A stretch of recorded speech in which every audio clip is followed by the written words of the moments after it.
Women can't handle a Barrett .50 caliber. The gun store employee's condescending smile said everything as he looked at Staff Sergeant Savannah Lewis standing in the sporting goods section of a civilian store near Fort Carson, Colorado. At 28 years old, with auburn hair pulled back in a simple ponytail, green eyes that had calculated wind drift at distances exceeding 2,000 meters, and calloused hands that had broken every long-range shooting record at the Army sniper school, Savannah had heard variations of this dismissal her entire military career. She'd taken a weekend pass to visit the store, looking at equipment during a brief break from deployment rotations, when the employee had decided her gender disqualified her from even touching the Barrett M82 on display. What neither the employee nor the other customers knew was that Savannah Lewis had spent 3 years as the personal sniper for Major General Robert Mitchell during the most intense special operations campaign in modern military history, that she'd made shots that military legend said were impossible, and that she'd saved the general's life on 4 separate occasions using the exact rifle they were saying she couldn't handle. When General Mitchell walked into that gun store 30 seconds later, preparing to meet Savannah for a reunion coffee, the condescending employee would discover that sometimes the most dangerous person in any room is the quiet woman everyone underestimates, and the Barrett .50 caliber sniper rifle she'd been told she couldn't handle had already proven itself in her hands on battlefields the civilian world would never understand. Staff Sergeant Savannah Lewis had been serving in Army Special Operations for 6 years when she took a weekend pass to visit Colorado Springs during a brief stateside rotation. Her unit, a specialized long-range reconnaissance team that operated in some of the most hostile territories on Earth, had just returned from an 8-month deployment and been given 72 hours of personal time before beginning training for their next mission. Savannah had grown up in rural Wyoming, learning to shoot on her family's ranch before she was tall enough to hold a rifle properly. By the time she enlisted at 19, she could outshoot most of the men in her basic training company. By 23, she'd graduated from Army Sniper School with the highest scores in the program's history. By 25, she'd been selected for a specialized role that fewer than 20 soldiers in the entire Army had ever held: personal security sniper for a general officer conducting high-risk operations in hostile territory. For 3 years, Savannah had served as the primary sniper for Major General Robert Mitchell during special operations that would never appear in public records. She'd provided overwatch protection for missions that involved extraordinary risk, made shots at distances that tested the absolute limits of human capability and equipment performance, and saved Mitchell's life on 4 separate occasions when enemy forces had attempted to eliminate the general during field operations. Their professional relationship had evolved into mutual respect that transcended rank. Mitchell recognized that Savannah Lewis possessed capabilities that made her one of the most valuable assets in special operations, and Savannah appreciated that Mitchell was one of the few senior officers who judged soldiers by their performance rather than their gender.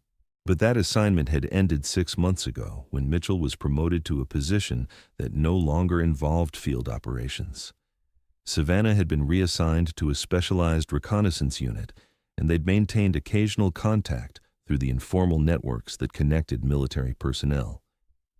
During her weekend pass, Savannah had arranged to meet Mitchell for coffee. He was stationed at nearby Fort Carson and had a few hours free. Before their meeting, she'd decided to visit a large sporting goods store to look at civilian shooting equipment, comparing it to the military-grade gear she used during deployments. That's when she encountered the kind of prejudice that had followed her throughout her military career. The sporting goods store had an extensive firearms section, and Savannah had been examining a Barrett M 82.50 caliber anti-materiel rifle on display. The civilian version of the weapon system she'd used extensively during her 3 years with General Mitchell. The Barrett M82 was an impressive weapon, a semi-automatic rifle chambered in .50 BMG, Browning machine gun ammunition, capable of engaging targets at ranges exceeding 1,800 meters weighing approximately 30 pounds and generating massive recoil that required proper technique and physical conditioning to manage effectively. Savannah had been studying the rifle's features when a store employee approached with the kind of condescending smile that immediately signaled he'd made assumptions about her capabilities based solely on her gender. "That's a Barrett .50 caliber," the employee said, as if explaining something she couldn't possibly understand. "Probably the most powerful rifle we have in the store. It's not really something that, well, most women wouldn't be able to handle the recoil. Maybe I could show you something more appropriate?" Savannah kept her voice professionally neutral. "I'm familiar with the Barrett M82. I was just examining the differences between the civilian and military models." The employee's smile became more patronizing. "Oh, you know about guns?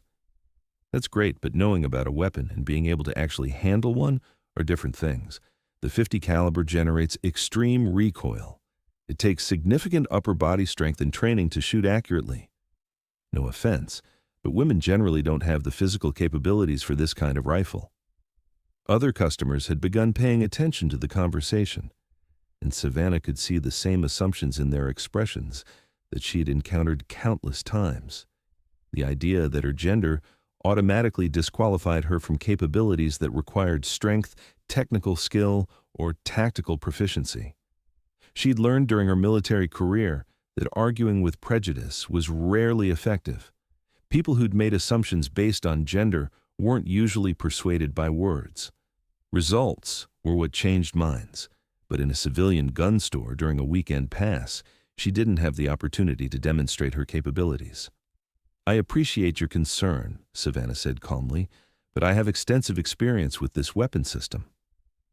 The employee's expression suggested he didn't believe her, but was trying to remain professionally courteous. "Experience with .50 caliber rifles? Where would you have gotten that kind of experience?" "Military service." "Oh, you're military. What's your MOS?" The employee's tone suggested he was humoring her rather than taking her seriously. "I'm a sniper." The employee actually laughed. "A female sniper? I didn't know the Army had female snipers. Are you sure you're not in some kind of support role? Maybe you work with snipers rather than being one."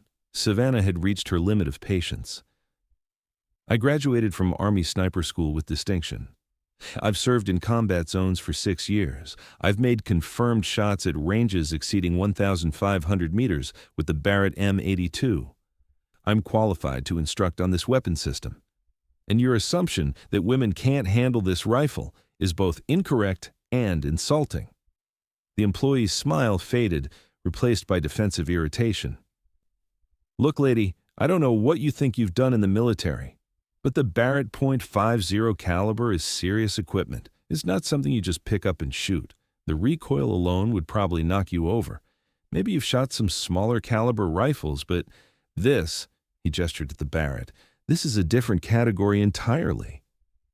Several other customers were now openly watching the confrontation, and Savannah could see their expressions ranging from amusement to skepticism. Nobody in the store believed that the woman in civilian clothes with auburn hair and a quiet demeanor could possibly have the expertise she claimed with one of the most powerful rifles in existence. That's when Major General Robert Mitchell walked into the gun store, looking for Savannah to begin their planned coffee meeting.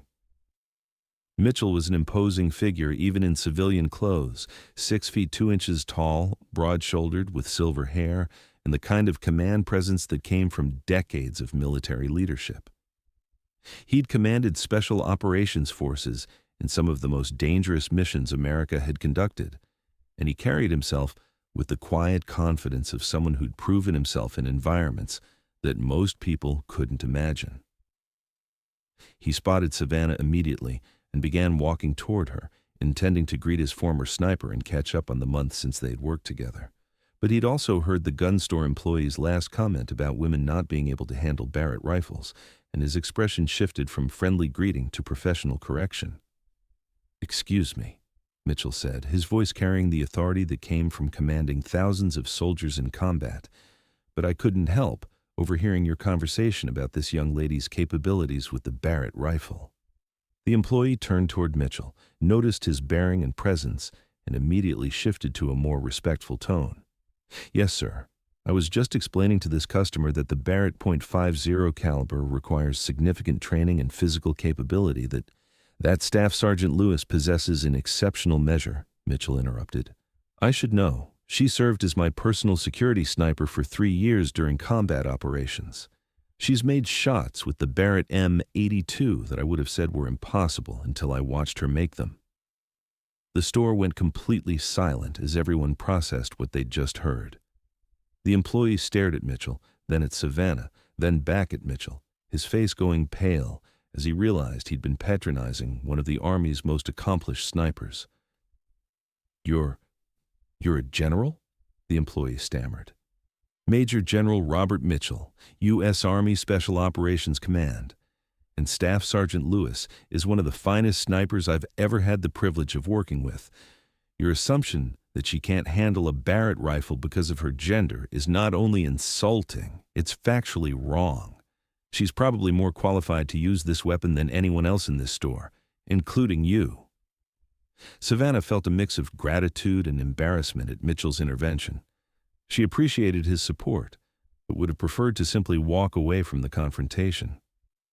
"General Mitchell," she said quietly, "it's not necessary." "Actually, Sergeant Lewis, it is necessary," Mitchell said firmly. "This kind of prejudice is exactly what prevents talented people from getting the recognition and opportunities they deserve.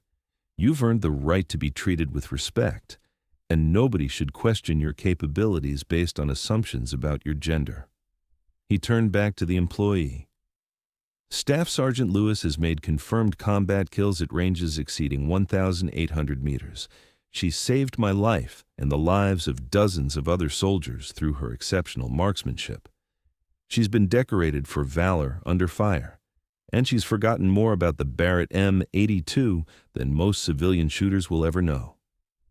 I suggest you treat her with the professional courtesy her capabilities and service have earned." The employee looked like he wanted to disappear into the floor. I apologize, Sergeant. I made assumptions I shouldn't have made. I'm sorry."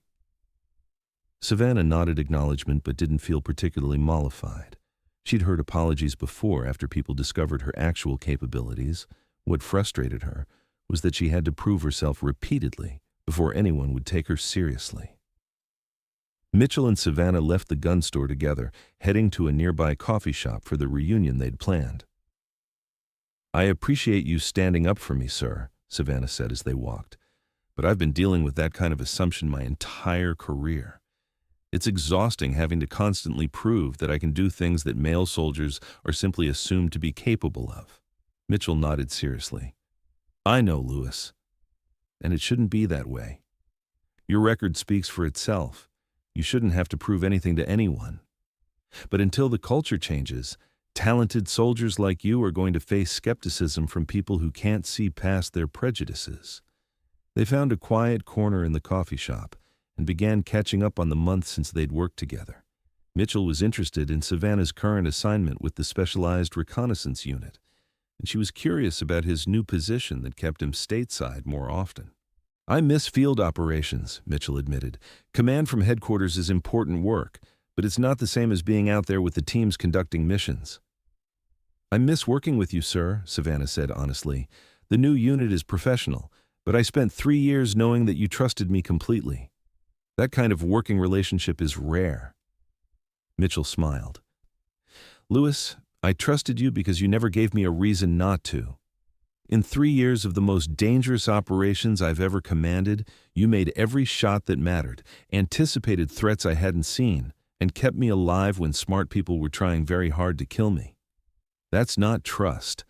That's earned confidence in proven capability."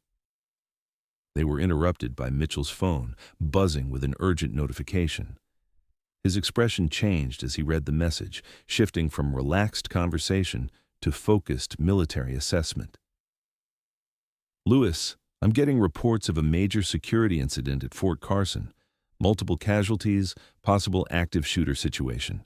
Details are still coming in, but it's serious enough that they're recalling all available personnel." Savannah felt adrenaline kick in, the same physiological response that had served her during countless combat situations. "Sir, do you need to return to base immediately?" "Yes, but Lewis," he hesitated, "you're on pass. You're not required to respond. Your unit isn't even stationed at Carson." "Sir, with respect, if there's an active threat and you're responding, I'm going with you. You spent 3 years trusting me to watch your back. That doesn't stop just because I got reassigned." Mitchell studied her for a moment, then nodded. "All right, Lewis, let's move." They ran to Mitchell's vehicle, a military sedan he'd driven from Fort Carson, and headed toward the base at high speed while monitoring emergency communications on Mitchell's secure radio. The situation was worse than initial reports had suggested. A coordinated attack by approximately 12 armed individuals had breached Fort Carson's security, targeting the command headquarters where senior officers and staff personnel were conducting routine weekend duties. Early reports indicated at least 20 casualties, with active fighting still ongoing as base security forces attempted to contain the threat. "This isn't random violence," Mitchell said grimly as they listened to tactical updates. "This is a coordinated assault targeting senior leadership. Someone planned this operation specifically to eliminate command personnel and create maximum damage to our command structure." Savannah's mind was already running tactical calculations. "Sir, if they're targeting the headquarters building, they'll have established defensive positions to prevent response forces from reaching them. Security forces will be trying to approach from predictable angles, which means they'll be walking into prepared kill zones," Mitchell finished. "Lewis, we need a different approach." "Sir, if I had my rifle in proper position, I could provide overwatch and eliminate threats that are preventing security forces from advancing." "Your rifle is at your unit's armory, which is 3 hours away. We need solutions we can execute in the next 30 minutes. As they approached Fort Carson, Savannah saw something that changed her tactical calculation. They were passing a Colorado National Guard facility that shared fencing with Fort Carson, a separate military installation that was connected to the larger base through security cooperation, but maintained its own equipment and facilities. "Sir, stop the vehicle." Mitchell pulled over immediately. "What did you see?" "That National Guard facility. They'll have weapon systems for their reconnaissance units. If they have a Barrett M107 or similar long-range system, I could position on one of their buildings and provide precision fire support for the Carson security forces attempting to retake headquarters." Mitchell understood immediately. "You want to conduct counter-sniper operations from an adjacent facility?" "Lewis, you don't have authorization to access guard equipment. You're not formally responding to this incident, and 20 soldiers are dead or dying while we discuss authorization protocols," Savannah interrupted. "Sir, you know I can make those shots. Give me a Barrett or any comparable system. Give me a position with clear line of sight to the headquarters building, and I can eliminate threats that are preventing your security forces from ending this attack." Mitchell made the kind of command decision that had defined his career. "All right, Lewis, let's do it. But if this goes wrong, I'll take full responsibility." They pulled into the National Guard facility, where Mitchell's rank and obvious emergency got them immediate access. He explained the situation to the Guard commander, who authorized access to their armory. 10 minutes later, Savannah was on the roof of a 5-story Guard administrative building with a Barrett M107.50 caliber rifle, 200 rounds of match-grade ammunition, and a perfect line of sight to Fort Carson's headquarters building 800 meters away. Through her scope, she could see the tactical situation clearly.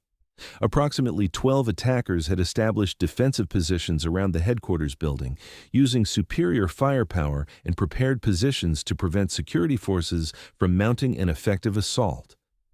Base security was pinned down by accurate fire from multiple positions, unable to advance without suffering additional casualties.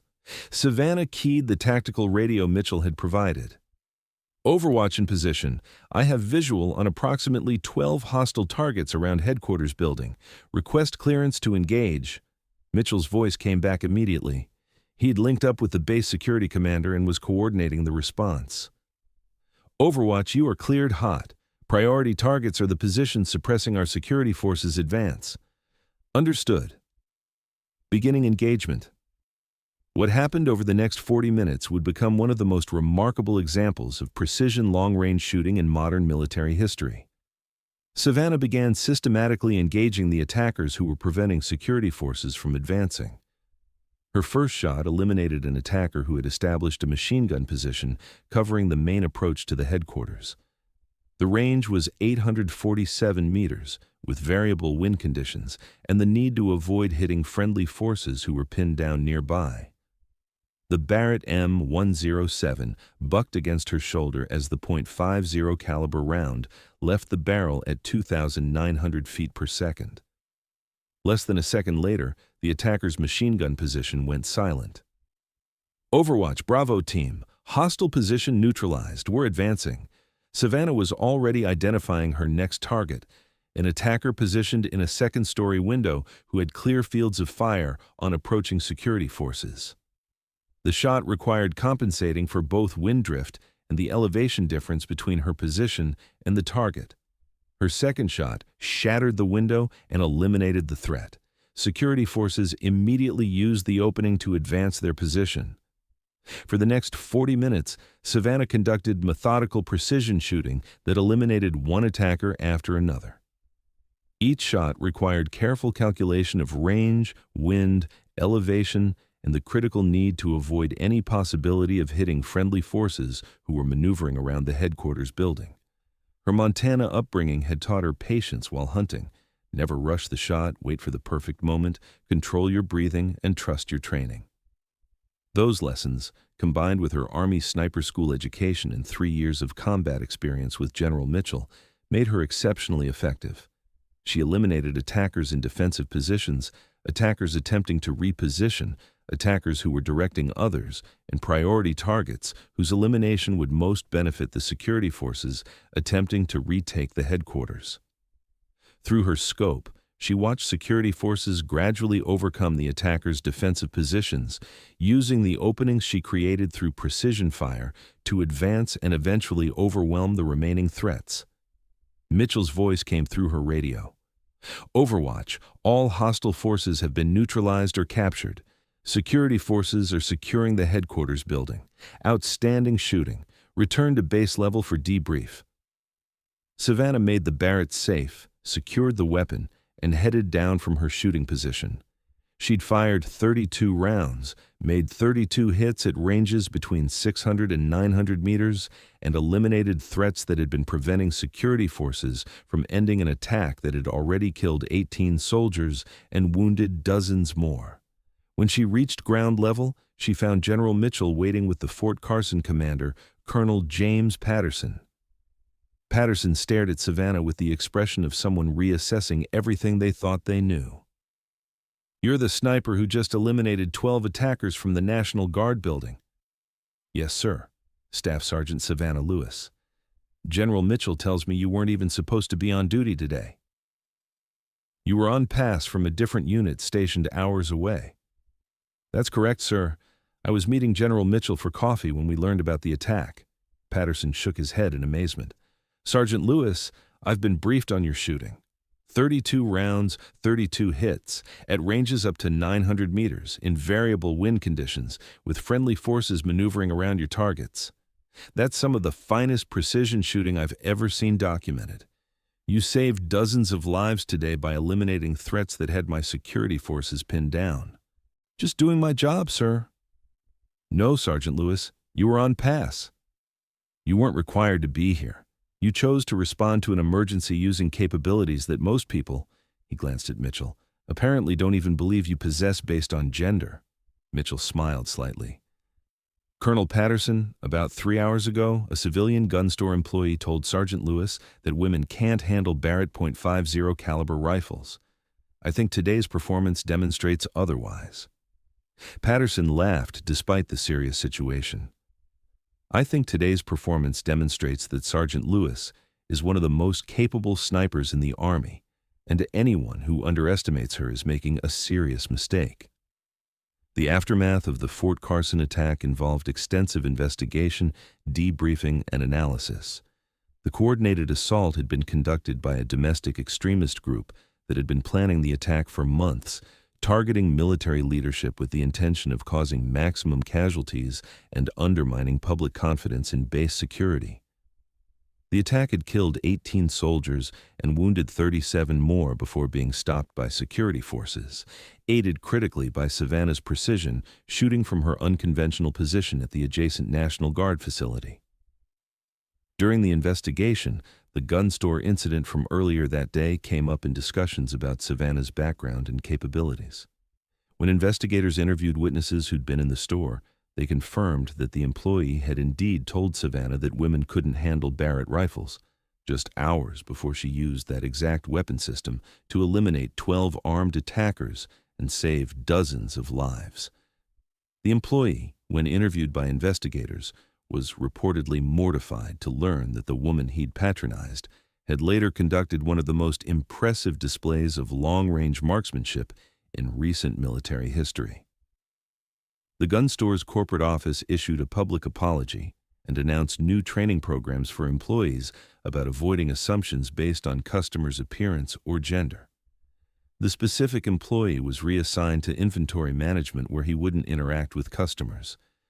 But more significant than any individual apology was what Savannah's actions represented about capability, prejudice, and the gap between assumption and reality.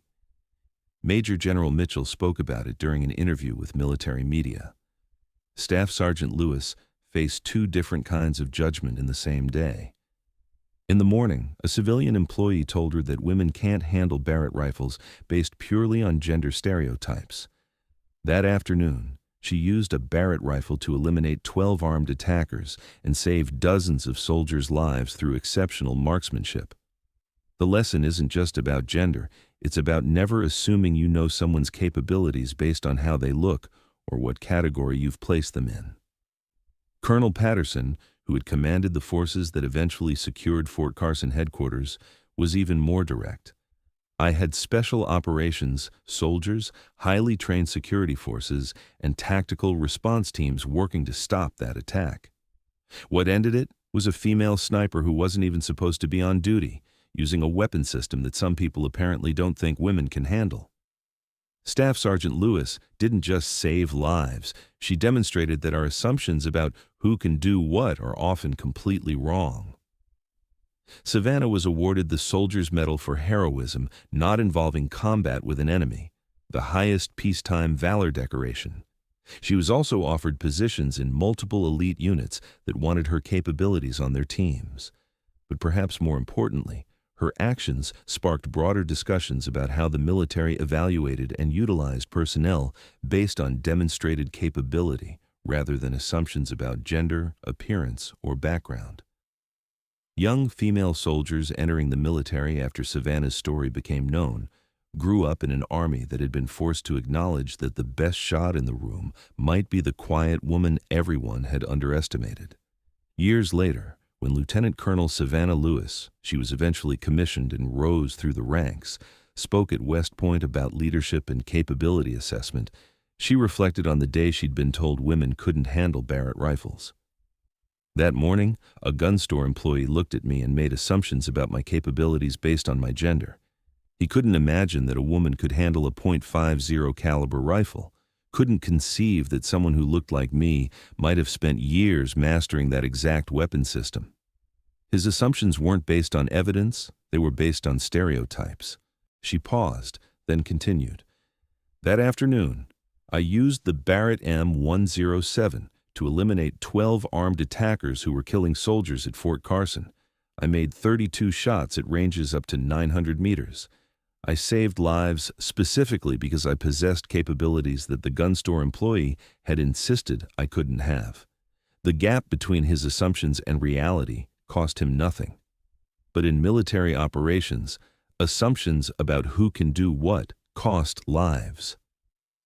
Savannah's story became more than military history.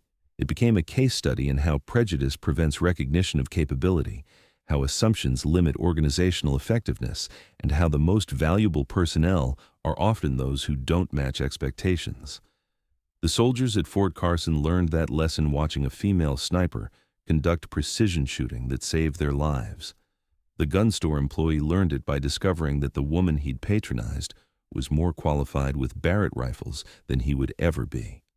And the Army learned it by recognizing that excellence exists in unexpected forms, that capability transcends stereotypes, and that the most dangerous assumption any organization can make is believing that someone's appearance determines their potential. Because sometimes the person you've underestimated, the woman you've told can't handle a Barrett .50 caliber, is exactly the person who will save lives using that weapon when everything depends on it. They said women can't handle Barrett sniper rifles. Staff Sergeant Savannah Lewis proved them wrong 32 times in 40 minutes at ranges up to 900 meters, saving dozens of lives and demonstrating that the most dangerous person in any crisis isn't necessarily the one who matches expectations. It's the one whose capabilities exceed everyone's assumptions. The cultural impact of Savannah's actions extended far beyond that single day at Fort Carson. The gun store employee's assumption that women couldn't handle Barrett rifles became a case study taught at every level of military leadership education, an example of how prejudice blinds people to capability and how stereotypes prevent recognition of excellence. Within a year, the Army had implemented comprehensive training programs addressing unconscious bias in capability assessment. The story of a sniper being told she couldn't handle a weapon system hours before using it to save dozens of lives became the defining example of why organizations must judge people by demonstrated performance rather than assumed limitations based on gender or appearance. Thanks for watching. If you like this video, you can subscribe to see more incredible stories like this one.